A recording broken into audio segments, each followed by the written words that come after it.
Hello everyone, welcome back to Whimsy Creek Art. It's been a little while. I haven't done a live for a little while. I've just had videos scheduled.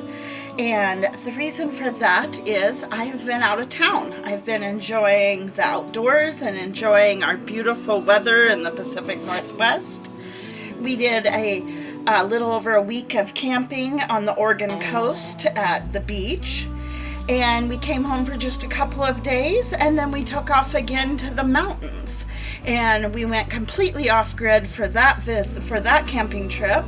And we've been off-grid for the past 11 days. And so now I'm back, I'm home, I'm ready to tape some videos, and I'm ready to teach you guys some new techniques, some new color combinations, and get back to my live streaming schedule. Sorry guys, I've been kind of MIA on the live streaming, and that's just due to it being summer. It's super hard for me to keep up with a live streaming schedule with the summer break, the kids home for the summer, and they are going back to school, so I will have a little bit more time for live streaming. Alright, today I've got a 16 by 20 canvas. So that's a pretty large canvas. Sorry I don't get it all the way in the frame of the camera because of just how large it is. And what I had there was a cup of white paint. And I had that already mixed up with my Floetrol, and I will include down in the description the video on my paint recipe. But I mixed my acrylic paint with Floetrol, and what we're going to do today is an open cylinder. Or what I've done is I've just cut the bottom off of a cup, so now we have an open cylinder. And you can use anything for your open cylinder. I've used toilet paper rolls, I've used napkin rings. You can really use anything that is for that has an open end on it. You can just cut the bottom off of a cup like I have done. Alright, so I'm going to get the white spread about, just a nice base layer of white, and then we'll get some color going. So I'll come back just a moment when I have the white completely spread out. Right, now I have a nice even base coat of white paint down, and now I'm going to take my open cylinder, in this case a cup, and I can just randomly put it anywhere, but I'm just going to choose to put it right about there. And what I have is a color called Fun Fuchsia, quite fun. And then this is Periwinkle. And I'm just putting a little bit in there. And I already have the paint all mixed up with the Floetrol in these bottles. I do not have any silicone in those first three colors, Fun Fuchsia, Periwinkle, and Plum. Now I do have just a couple drops of the treadmill oil silicone in this one, the ultramarine blue, but that's the only color I have silicone in.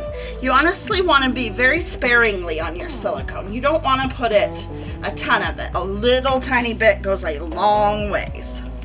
Okay, I'm just getting a little bit of paint there, and then I'll move this all around. I'll show you what I do here in a moment. Just layering the paint a little bit. And this is just going to be an abstract, go in any direction with this now. So you just want to drag it, and this is where you want to be very careful, just barely feathering up, pulling it up a little bit, letting a little bit come out, but really not much at all.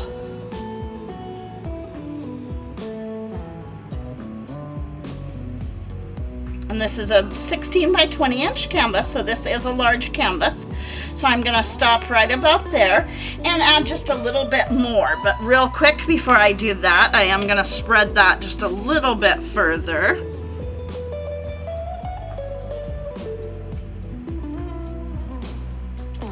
And kind of the tension of you dragging that across the surface is already creating cells, even with just the one color having the silicone in it.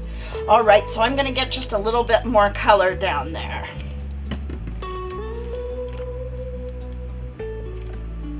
And then once you drag it across the surface like this, you can leave it just an abstract kind of design there. You can go in any direction you want. Or what I like to do, and I'll show you here in just a moment, is I actually take a aquarium tubing, or you can take a straw, and I blow out the edges of the painting just to kind of give it a more of an organic look and not these harsh edges that we have going on right now. So all right, I just gonna pull this to the edge.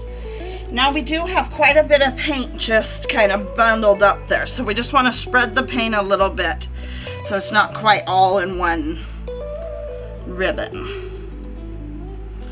But you do want to just be gentle and gently spread it because you don't want to lose the structure of your cells. The cells are created with the silicone and Floetrol as your pouring medium. Kind of creates cells on its own. And it's all about the densities of the paint as well. That'll create some cells. All right, so at this time, this is when you can just leave it if you like that look. Or you can grab, I have just a little section of aquarium tubing. And I find this easier because you can maneuver it a little bit and it's reusable. You can use it over and over again. So I'm just gonna put it at an angle. I don't want to go right up and down. I want to pretty much go parallel with the canvas and just gently blow out the edges to give it a little bit more of an organic shape to it.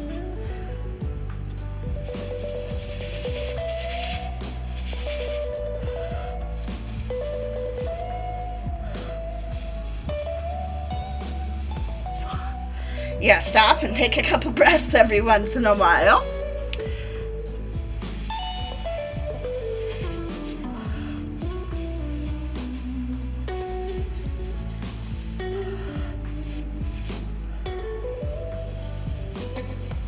Stop and take a few breaths there. But all right, so I'll blow out all the edges and then I'll come back and show you the final result here in just a moment. All right, here it is after I'm all done blowing out the edges. This is a 16 by 20 canvas. It was done with fluid acrylics, and the technique is an open cylinder paint pour, using white as the base, periwinkle, fun fuchsia, plum, and ultramarine blue.